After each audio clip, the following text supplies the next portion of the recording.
हे काळवंडलेलं माझं बदन कुठेतरी दूर दूर न्यावं या अपेक्षेनं मी जात असताना माझा तो मार्ग हुकला आणि केवळ अनेक प्रश्नांचा पडिमार करून उद्या झालेली खोलवर जखम या जखमीवर तू मीठ चोरतोय. अरे तू असा दुर्बंधू आहे किंवा एवढंच का माझ्या बाबतीत मला जाऊ दे मला जाऊ दे अर्जुना मला जाऊ दे या स्वच्छ समाजापासून मला कुठेतरी दूर दूर जाऊ दे. अश्वत्थामन हे सांगताना तुझ्या जीवेचे कोळसे कसे झाले नाही तेच मी म्हणतो. हे उत्तर काढताना आणि केवळ मला दूरवर जाऊ दे हे सांगताना अरे तुझ्या मनात ध्यान प्रवृत्ती जागी कशी झाली नीच अधमवृत्ती केली नाही अर्थातच मग सिद्धराज पंचपांडवांच्या कैरहजेरी केवळ पांडवांच्या पांचाला मारिलास. अरे जातिवंताचा नूर आहेस तू ज्या गुरुदेवतेने आम्हाला ज्ञानावलं दिलं त्यांचा तू पुत्र आहेस. मग जर का फिरायचंच होतं पांडवांच्या जीविताचा खात्मा करायचा होता तर रणभूमीवर तेव्हा आव्हान देऊन विजयाचा डंका नाचवायला हवा होता. का चुकलास अर्जुना या वृत्तीनं मी जात नाही. मग कारण जे काही मी केलं अरे माणूस या नात्यानं तुझ्याहीपेक्षा मला पश्चाताप झालेला अरे तुझ्याहीपेक्षा मला दुःख झालेलं आहे. अरे माणूस तिला काळा फासलं जाईल एखादा नीच शैतान करणार नाही अशी वृत्ती मी केली. अरे जाणून बुजून नव्हे. अरे हे मी भूल चुकीनं केलं अर्जुना मी भूल चुकीनं केलं. केवळ तुमचं दैव बलवंत म्हणूनच तुम्ही जगला. अरे तुमच्या मुलांना मारण्यासाठी माझं येणं झालं अंत्यकाळसमयी अरे गुरु बंधू या नात्यानं केवळ सुयोधन याच्या तळमळत्या आज्ञाला आणि त्याची अंतिम इच्छा पूर्ण करण्यासाठी मी त्याला आश्वासन दिलं. ते आश्वासन पूर्ण करण्यासाठी केवळ सुयोधनानं केली प्रतिज्ञा निष्पांडवी ही त्याची प्रतिज्ञा पूर्ण करण्यासाठी काळ रूपानं मी तुम्हाला मग अश्वत्थामन धर्मानं पांडव वागले अधर्मानं कौरव वागले हा धडधडीत आरोप अखेरच्या सेनापतीनं सिद्ध केला. तो कसा का कारण सुयोधन मृत झाला पण सुयोधनानं स्वतःच्या रक्ताच्या जलाभिषेकानं तुला अखेरचं सेनापती पद भूषविण्यासाठी दिलं. अगदी मग पितामह भीष्माने युद्धाचे नियम आखून दिले. अगदी खरं. वाचा युद्ध प्रवृत्तानां वाचैव प्रतियोदनम. अर्जुना ज्याला वाणीनं युद्ध करायचंय त्याच्याशी वाणीनं युद्ध करावं. रथीच्या रथीना योद्धो गजेन गज दुर्गतः अश्वेन अश्वपदातिश्च पादा ते नैव भारता. रथारूढान रथारूढाशी अश्वारूढान अश्वारूढाशी गजारूढान गजारूढाशी निष्क्रांताः पृतना मध्याह्न हंतव्यः कदाचन. युद्धात पळून गेलेला वीराचा शेवट कधी करू नये. आणि यथा योगम यथा कामम यथोत्साहम यथा बलम समाभाष्यम प्रवर्तव्यम विश्वस्थेन विवदे. सांग पितामह भीष्माने यथा योगम यथा कामम ज्याच्या जसा उत्साह दंग आहे ज्याला ज्या प्रकारे युद्ध करायची इच्छा आहे त्याच्याशी युद्ध करावा नियम आहे. मग सांग तेव्हा आमच्या पांचालांच्या जीविताचा सर्वनाश केला. अरे खरा जर योद्धा होता तर रणनीतीच्या अनुषंगानं सूर्योदयाची वाट का पाहिली नाहीस म्हणून अरे रात्रीच्या वेळी एखाद्या कुकर्म्याप्रमाणे भ्याडाप्रमाणे आक्रमण केलं. आक्रमण किती वेळा करा सर्व संपले. अर्जुन तेवढा वेळ माझ्या जवळ होता पण ज्याला मी आश्वासन दिलं त्या सुयोधनाजवळ तेवढा वेळ नव्हता. अरे वा.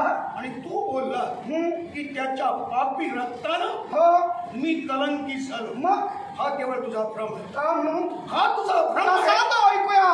केवळ मी तुला प्रथमच सांगितलं की हे घडलं ते भूल चुकीनं घडलं. भूल चूक आणि केवळ धर्म नियमाला अनुसरूनच की हे 18 दिवसाचं कुरुच्या समरभूमीवर महाभारतीय युद्ध कौरव पांडवाचं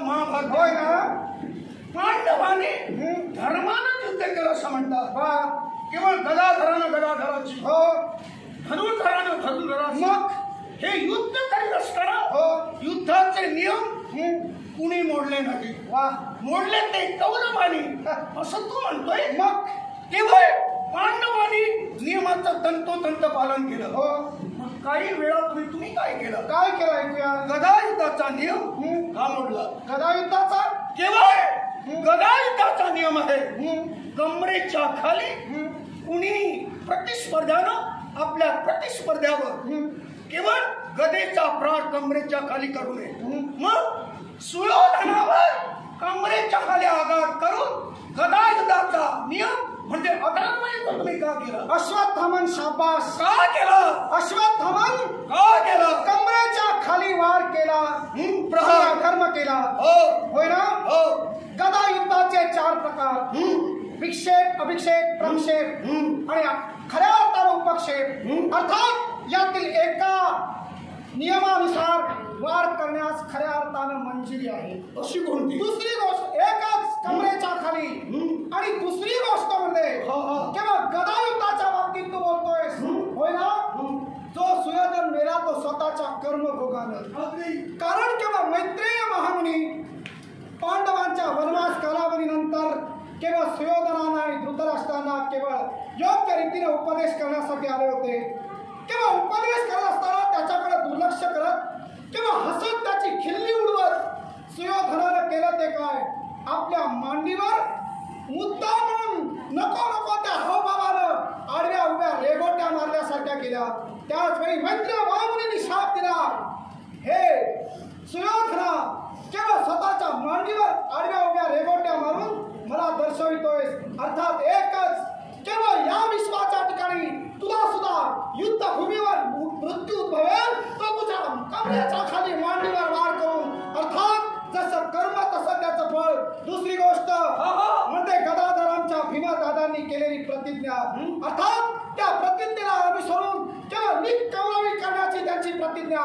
त्या प्रतिज्ञेला अनुसरून केवळ या विश्वाचा हरी त्या परमेश्वराने केवळ सूचना केली. ज्या सूचनेला अनुसरून किंवा संपूर्ण शरीराला वज्रमय करण्याचा विचार केला होता, पण केवळ ज्याची मांडी वज्रमय होता राहिली, आता त्याचा मृत्यू केवळ मांडीवर आणला होता आणि म्हणून त्याचा मृत्यू उद्भवला.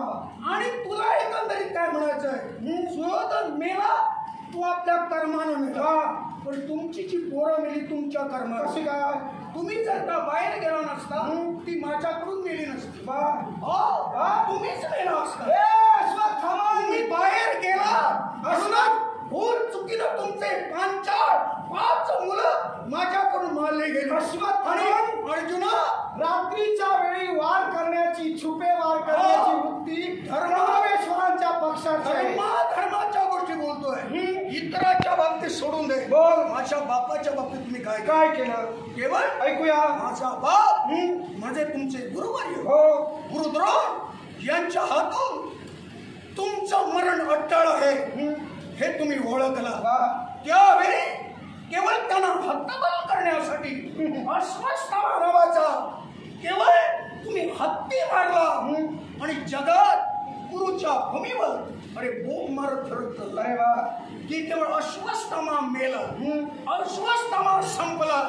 हे शब्द ज्यावेळी माझ्या पिताजीने ऐकले त्यावेळी खरोखर ते थोडेसे हतबल झाले. पण खरं ते खोटं याची जाण करून घेण्यासाठी धर्मापर्यंत गेले. कारण जीवनात धर्म कधी खोटं बोलला नाही. धर्म कधी खोटं बोलला नाही. मग खोटं बोलले का? खरं खोटं धर्माकडे कळे. खोटं काय बोलले ते? आणि हे ज्यावेळी कळलं की धर्म कधी खोटं बोलणार नाही, काही क्षणाचं संधी साधूनच केवळ माझे पिताजी धर्मापर्यंत जाण्यापूर्वी साक्षात गोपाळ कृष्ण त्याच्यापर्यंत गेला आणि त्यावेळी गोपाळ कृष्णानं सूचित केल्याप्रमाणे धर्म खोटा बोलला. हे तुम्हाला ज्ञात आहे? मला ज्ञात आहे. मला माझ्या वार्तालापानुसार बरंच काही माहित आहे. पण कृष्ण माऊलीनं सूचित केलं हे अश्वत्थामांना माहित असेल, पार्थाला मात्र मुळीच नाही. अर्थात अश्वत्थामान आणि केवळ विचारणा केली गुरुबाऊंनी. धर्म बोलला, विचारणा केली, धर्म बोलला, वृत्त झाला.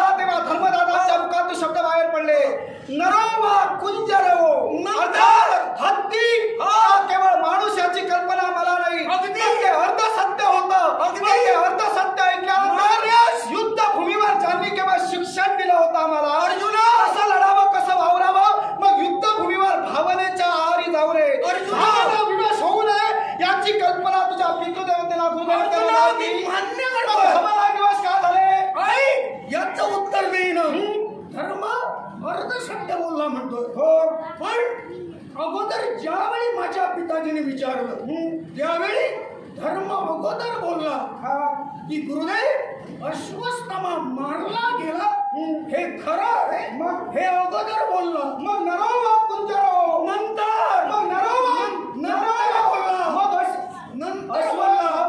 कारण अश्वत्थामन मेला प्रथम हे सांगताना नरोवा कुंजरो अर्थात माणूस का हत्ती याची कल्पना मला नाही हे नंतरच बोलणार. अश्वत्थामन नावाचा मानव देशाधिपतींचा हत्ती होता आणि तू सुद्धा होता.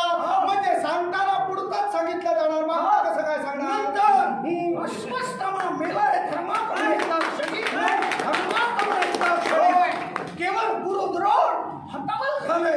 आणि हीच संदेश तुमचा तो मेवणा त्याने त्या अवस्थेत त्यांच्या वयाचा विचार न करता निशस्त्रवते ठार मारलं.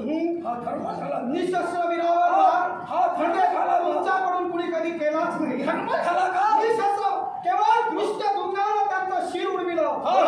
होय ना. मग ज्यावेळी केवळ कुरुच्या समरांगणी सूर्योदय झाल्यापासून सूर्यास्तापर्यंत विश्रांती न घेता लढायचं असतं. शस्त्र ही स्वतःहून होऊ नये याची पूर्ण जाणीव असावी लागते. मग गुरुदेवतेंनी गुरु द्रोणाचार्य भाऊनींनी केवळ अश्वत्थामा मेला नरोवा कुंजरो कदाचित माझा मुलगा असेल या भावनेच्या आरी जाऊन शस्त्रभूमीवर का ठेवावं. लढाई म्हणून लढू शकले असते. भावना या युद्धभूमीवर बांधल्या जात नाही. तसं असलं असतं तर रक्ताचे पाठ देतो आहे. गुरुवर्य गुरुद्रोण माझा भावना झाला. मग तुझा बाळ मन्यू ज्यावेळी कोसळला त्यावेळी तू काय रडत होता. पण कोसळला तरी केवळ लढाईला म्हणून मी लढलो. त्यावेळी बाप या नात्यानं रडला. अरे लढाई बाळ बाळ म्हणून का मिठी मारली का मारली. तुझ्यात पहिली गोष्ट होता ना. मन्यू मृत झाला तेव्हा मी हजर नव्हतो. कारण समसप्तकांच्या भेदासाठी सशप्तकांच्या भेटासाठी मी बाहेर होतो याची कल्पना आहे. आता मला सांग युद्धभूमीवर जर का मन्यू कोसळला तर मी रडायला गेलो.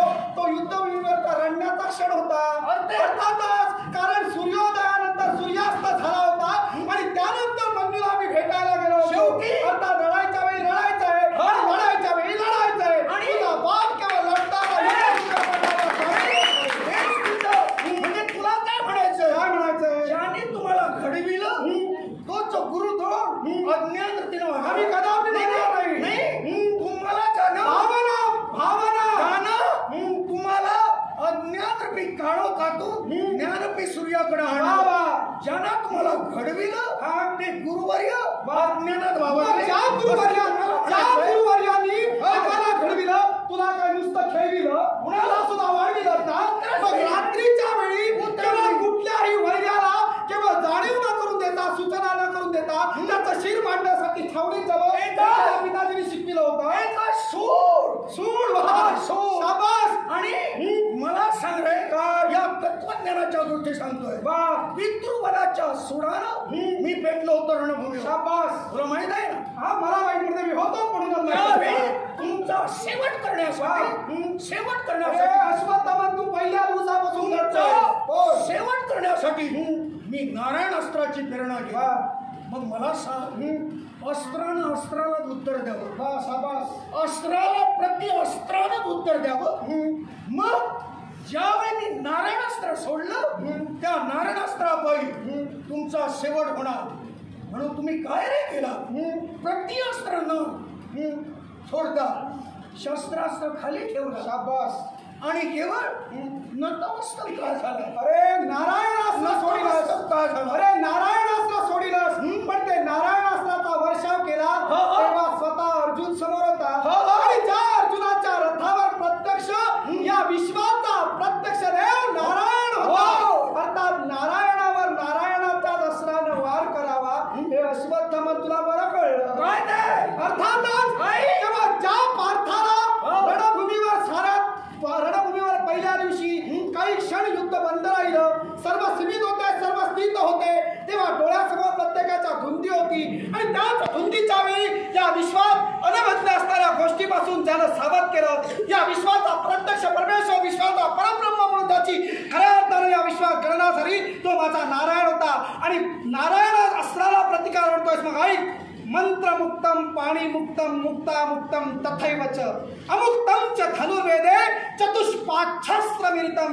धनुर्वेदाचे 4 पाय आहेत. अर्थात त्या पायाला अनुसरून एक अस्त्रानं जर का तू प्रतिकार केला तर केवळ विमुक्त अस्त्राच्या साह्यानं आम्ही आमची भूमीवर अस्त्र ठेवली, शस्त्र ठेवली. ती केवळ गोपाळकृष्णाच्या सूचनेनं इथं मात्र सूचना केली होती ना. अर्थात त्या देवाच्या सूचनेनं केवळ शस्त्र आम्ही भूमीवर ठेवलं. अर्थात मंत्रमुक्ताला केवळ विमुक्त अस्त्राच्या योगे करून केवळ तुला प्रतिबंध केला. काय चुकलं माझं? अस्त्राला उत्तर द्यायला हो. विमुक्त अस्त्रच झालं. असू दे, विमुक्त अस्त्र, नारायण अस्त्रावर मात करणार अस्त्र, नारायण अस्त्रावर मात केलं. एक अस्त्र भक्ती अस्त्र हो. आणि केव्हा भूमीवर शस्त्र ठेवली तिथं भक्ती जोपासली गेली. आणि भक्ती तिथं परमेश्वर होय. आणि म्हणून कृष्ण आमच्या बाजूला उभा आहे.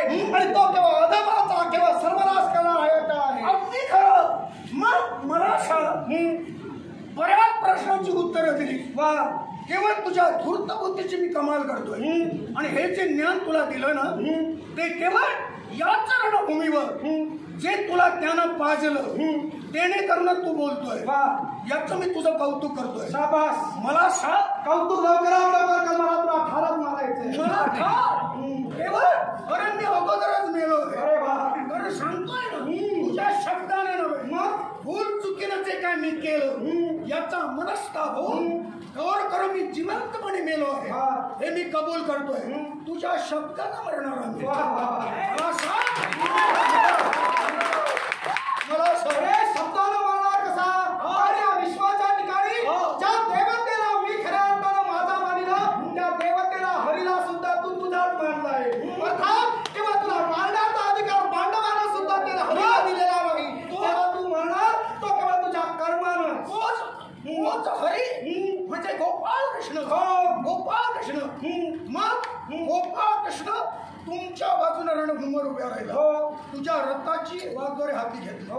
मग त्याच गोपाळ कृष्णानं अधर्मी, अविचारी, अत्याचारी कौरव यांच्या सह्यासाठी म्हणजे त्यांच्या बाजूने लढण्यासाठी आपलं सैन्य का पाठवलं? कोण डोक्याच्या बाजूला जाऊन बसला आणि कोण पायाजवळ जाऊन बसला हे आता तुझ्यात कोण शिल्लक राहिले त्यांना जाऊन विचार की काय इथं पायाजवळ डोक्याजवळचा प्रश्न नाही. कारण धर्म आणि अधर्म म्हणतोय तो समजून घेण्याचा भाग तुझा आहे. विश्वास प्रत्यक्ष देवाला जाणीलं मग या गोष्टीची विचार नाही करणार नाही. तुला पायाजवळ असते की डोक्याजवळ असते हे तुझ्या दुर्दैवी मित्रांना तू शिकायला लावतोस. अरे केवळ लीनतेचा इथं प्रश्न नाही. केवळ धर्मीय आणि अधर्मीय, केवळ पाप आणि पुण्य, अधर्मानं कौरव वागले. मग त्या कौरवांना सहाय्य करण्यासाठी गोपाळ कृष्णानं आपलं सैन्य का पाठवलं? सैन्य पाठवलं म्हणजे म्हणालो केव्हा सैन्याचा विचार, केव्हा सैन्य कुणाकडे जावं अथवा मी स्वतः कुणाकडे जावं हे त्यावेळी जी व्यक्ती गेली होती त्या व्यक्तीच्या बाबतीत त्या व्यक्तीची उलगडा तू कर. सुयोधनाजवळ मी गेलो आणि सुयोधनाची स्थिती माझ्यानं पावली. म्हणून माणूस की या नात्यानं मी त्याला शब्द दिला आणि तो शब्द पूर्ण करण्यासाठी केवळ तुमचा सेवक, पण तो सेवक करत असताना देव कृपेनं तुम्ही जगला आणि पांचाळ मारा. अश्वत्थामन केवळ माझ्या देवाला दिलेल्या शब्दानुसार सैन्य केवळ कौरवेश्वरांना मिळालं, पण ते सैन्य दिवसाचं लढलं, रात्रीचं लढलं नाही. अर्थात केवळ तू मात्र रात्रीच्या वेळी चाल करून आला तुझ्या मित्राला दिलेल्या शब्दासाठी. अर्थात केवळ या विश्वाच्या ठिकाणी अश्वत्थामन तुझे दिवस तुझी खटिका भरलेली आहे. त्याच खटिक्यासाठी प्रत्यक्ष फाल्गुन केव्हा हा अर्जुन तुला आव्हान देतोय. कोणतं आव्हान? आव्हान आणखी कशाचं देणार? युद्धाचं. अर्थातच. ठीक आहे. अरे फॅड म्हणून जर का पळ जात असेल असा तुझा भ्रम असेल तर केवळ तोचा भ्रम दूर करण्यासाठी ज्या क्षणी मरेल तो असा मरेल तो असा रडेल. अरे लढता लढता तुझ्या समोर मरेल. माती ठरलेली पाहूया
हे जगातून बसवता, जगाच्या लेकरात तुम्ही धूळ फेकता. हा पोर खेळ, हा पोर खेळ. फुकट गेले. एवढ्या मी जिद्दीनं लढलो. जसा शब्द संघर्ष तसा शस्त्र संघर्षही केला. अनेक प्रश्नांचा मी तुझ्यावर परिमार केला. त्याची सडेतूट उत्तरं दिली. समाजाकडून वाहवा मिळवली. फुकट गेलं, फुकट गेलं. एकाच गुरुच्या सानिध्यात आपण साऱ्या विद्यार्थ्यात पारंगत झाला. शब्दावर शब्द वाढला गेला, संघर्षही निर्माण झाला. अखेर काय घडलं? गुरुबंधू. अगदी. आणि गुरुबंधू म्हणून समरांगणात तुम्ही राहिलात. पण हा निव्वळ पोर खेळ आहे. हे युद्ध मला मान्य नाही. याच्यासाठी अस्त्रयुद्ध होऊ द्या. अस्त्रयुद्ध चालेल. अस्त्रयुद्ध. मग हे गोपाल कृष्ण, जर का अस्त्रयुद्ध व्हावं अशी तुझी इच्छा असेल तर केवळ या युद्धाचा निर्णय लागावा. याच्यासाठी अस्त्र जवळ सर्व. मग सावधान, सावधान. तुझा जीविताचा आश्वासन करण्यासाठी यावेळी पार पडणार. ओम ब्रह्मे नमः. आज्ञा स्वामी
वाचले. माझ्या अध्यक्ष सामान्य सैन्याला कष्ट करण्यापेक्षा हे महाद्वंद्व इथंच थांबावं.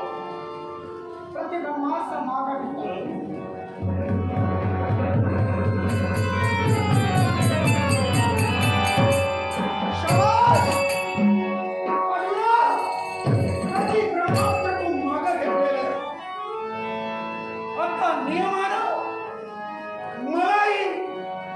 ब्रह्मास्त्र मागे घ्यायला होतो पण ते मी मागे घ्यायला सामान्य नाही.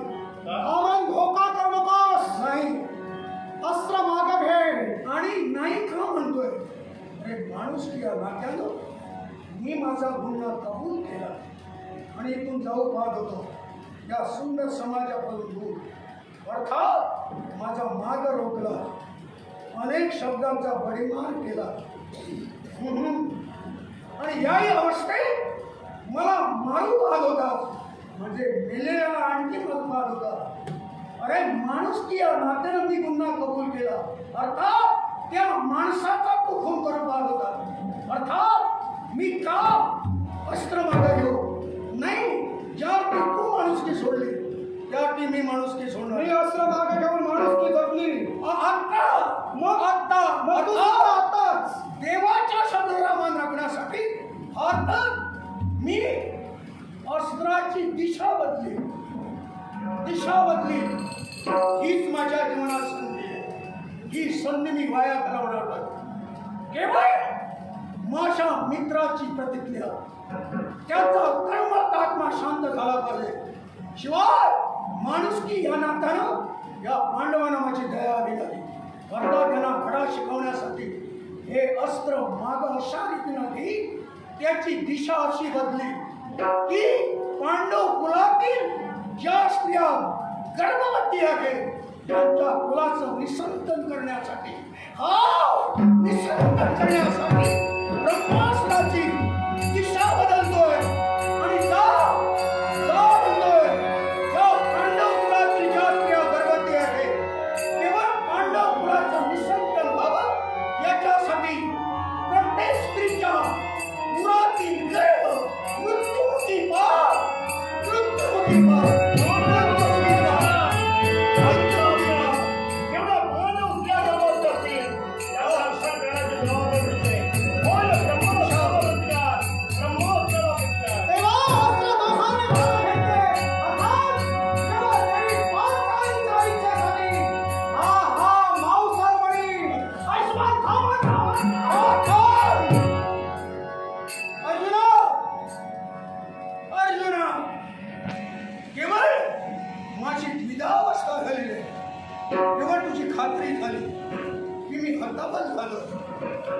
आणि त्याने करूनच देवानं सूचित केल्याप्रमाणे माझ्यावर खाला घालू माझा मावसल दिव्य मणी तो हिरावून घेऊ पाहतोय. हा माझा दिव्य मावसल मणी कापून काढू पाहतोय. नाही अवश्य मिळेल तो म्हटलाय. मिळेल पण कधी. तत्पूर्वी देवाकडून मला उत्तर हवंय. हो असा कोणता प्रश्न आहे तुझा. हे जगमावळ गोपाल कृष्ण. अरे धर्म तिकडं जय आणि कृष्ण तिकडं विजय. बरोबर. हे जगाला मिळालं. केवळ आतापर्यंत पांडवचे विजयी झाले हे तुझ्यामुळे. अरे या पांडवांना टाळण्यासाठी काय केलं हे सर्व जगाला मिळालं. आमच्याकडून सांगण्याची गरज नाही. होय ना. तेव्हा देवा तू पक्षपातानं सांगणार नाही माझा आत्मविश्वास. जरूर. मला सांगेल मी ब्राह्मण जातिवंत ब्राह्मण वेदवक्ता वेदच होता. जरी युद्धात समरभंगावर युद्ध करण्यासाठी शस्त्र घेऊन उतरलो तरी मी ब्राह्मण आहे. मग ब्राह्मण असून नको त्या मार्गानं माझ्याकडून हे हिंसक कृत्य घडलं याला कारण का हे उत्तर तुझ्याकडून मला हवं. हे अश्वत्थामा असं मी करूच नाही. पण या दोष तुझा नव्हे. ब्राह्मण म्हणजे सर्वसामान्य नव्हे. एवढं सवेत अहिंसा धर्माचा स्वीकार कुणी केला असेल तर या ब्रह्मग्रंथानं हिंसा कुणी करावी तर जातिवंत क्षत्रियानं. पण तू अहिंसक का बनला मला सांग. पांडवांच्या जीवाचा सेवक करण्यासाठी म्हणून कुणाची भक्ती केलीस? पार्वती परमेश्वराची. आणि त्याच वेळी तुला प्रतिकार केला तो कुणी केला? त्या महारुद्र. रुद्र शक्तीमध्ये तमोगुण आणि तो तमोगुण तुझ्या संचार केल्यामुळं हा सारा प्रकार घडला. तू ब्राह्मण असून सुद्धा हे केलेलं नाही. हे कुणामुळे घडलं असेल तर त्या रुद्रामुळे घडलंय. तमशक्तीनं आपलं काम केलं म्हणजे दोष माझा दोष नाही. माझ्या मनाचा समाधान काल माझे तृप्त झाले. केवळ जे काय घडलं या बाबतीत केवळ अश्वस्थामा निर्दोष हे घडविलं ते तमशक्तीनं घडवलं. मग पार्था मी फक्त निमित्ताला कारण तुझ्या धर्माची तुला पूर्ण करायची. आता बळजबरीनं काढून घेण्याची गरज नव्हती. मला माहित आहे मला वेदना होणार. होणाऱ्या वेदना मी सहन करीन. आणि पार्था केवळ तुझ्या इच्छेसाठी निर्दोष असणारा अश्वस्थामा यावेळी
अर्जुनाच्या हवाले केला. मला या वेदना का आणि माझं मन स्वयंभरत होऊ लागलं. हे याला कारण का?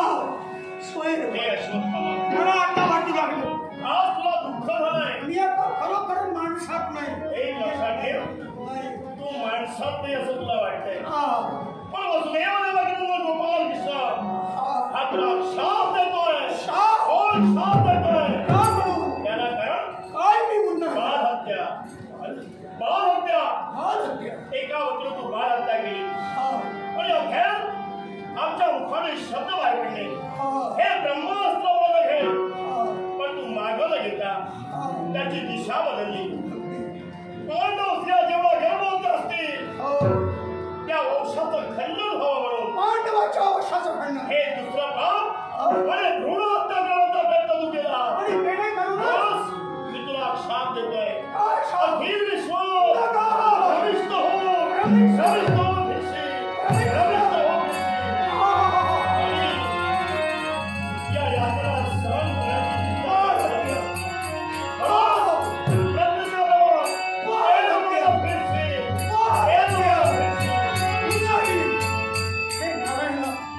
नको हा मला प्रविष्ट करा.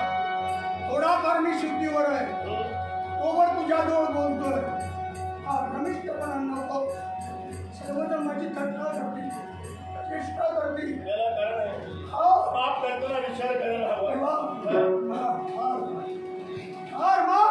नेपेक्षा हा माझा भ्रमिष्टपणा आणि हा माझा होणारा दाह याचा विचार कर. आणि तुला ठार मारले असतं. मोक्ष मध्ये दिला असतं. पण तुला मरणाचा अधिकार आम्हाला कुणालाही पोचत नाही. कारण स्वतः चिरंजीव आहे.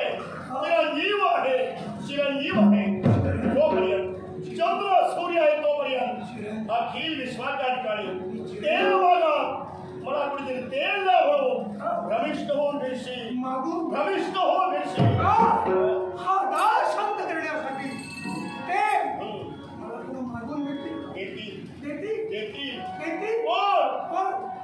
त्याच्याबरोबर माझा दुसराही शाप आहे अखिल विश्वा एखादी माता असल्या कोणी असल्या आपल्या हातावर तेल घेऊन मस्तकावर घेऊन असताना ते जर भूमीवर पडलं असेल आणि भूमीवरील तेल आपल्या मस्तकावर घालण्याचा प्रयत्न केला तर काही का या तुझ्या यातना कमी होती म्हणजे काही गडबडीनं आपल्या मस्तकावर घालत असताना तेल जर का भूमीवर पडलं असेल तर भूमीवर पडलेलं तेल माझ्या अधिकाराचं तेणे करूनच मला थंडावा प्राप्त होईल हा माझा दाळ शांत होईल पण भूमीवर पडलेलं तेल कुणी आदाच वृत्तीनं अरे म्हणून हातानं उचलून जर का आपल्या डोक्याला लागलं तर मी केलेली बाल हत्या त्याला लागेल मग हे चंद्र सूर्यासेपर्यंत चालू राहणं आणि चंद्र सूर्यासेपर्यंत प्रत्येकाजवळ अरे मला कुणीतरी तेल मिळाले मला कुणी तेल मिळाले